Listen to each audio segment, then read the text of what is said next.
Kenyans could have been using the rupee today instead of the shillings.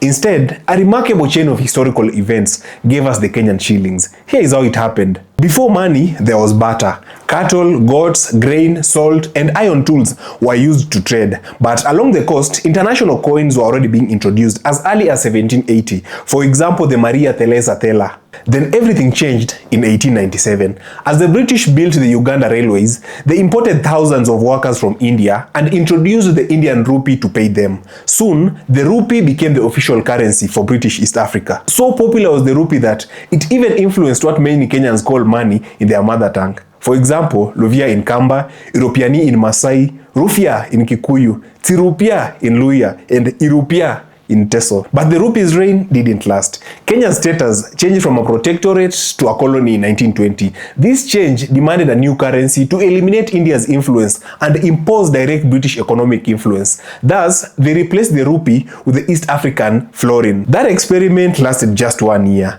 In 1921, the florin was replaced with the East African shilling.